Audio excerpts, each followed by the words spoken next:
साड़ी दवाई ना किन्नी गल अल्हम्दुलिल्लाह बेहतरी आ गई जनाब। तकरीबन 50% आई। 50% आ गई है जी। अस्सलाम वालेकुम, कैसे हैं ऑल फ्रेंड्स? मैं आप सबका भाई हकीम अतीक और रहमान सन्यासी फ्रॉम गुजरात। दोस्तों आज हमारे साथ एक और न्यू पेशेंट मौजूद है, इनका रिव्यू आपके साथ ऐड करते हैं, फिर आपको मजीद अल्हम्दुलिल्लाह गाइड करते हैं जी। अस्सलाम वालेकुम जनाब। वालेकुम सलाम जनाब की नाम अपना गुलाम मुर्तजा जनाब? जी सर। वल्द जहांगीर खान। वल्द जहांगीर खान 3491 जनाब अपना टोकन नंबर आ।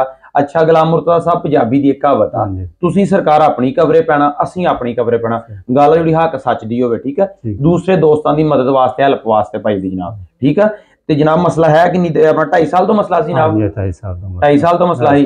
केड़ी जगह तो शरीफ लियांदी आ? फतेहपुर उकाड़ा। फतेहपुर उकाड़ा तकरीबन 2.5-3 घंटे दा रस्ता इत्थों तकरीबन इन्ना हैगा जनाब। साडी दवाई ना किन्नी गल अल्हम्दुलिल्लाह बेहतरी आ गई जनाब? तकरीबन 50% आई। 50% आ गई है। 1.5 महीना हो गया।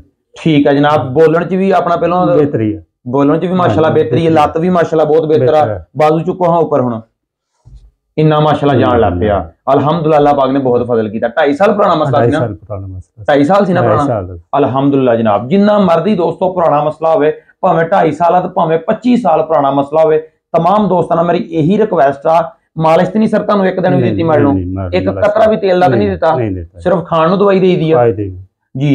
मैं दोस्तों उन्होंने बहुत हैरान होना जिहड़ियां मालिशां बंदे होंदे यार मसला सारा दिमाग दा हुंदा फाले दा, तुसीं थल्ले मालिशां करवाई जांदे हो।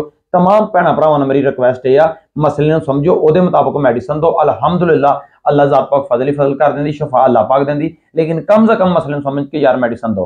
बहुत शुक्रिया, थैंक यू, अस्सलाम जनाब।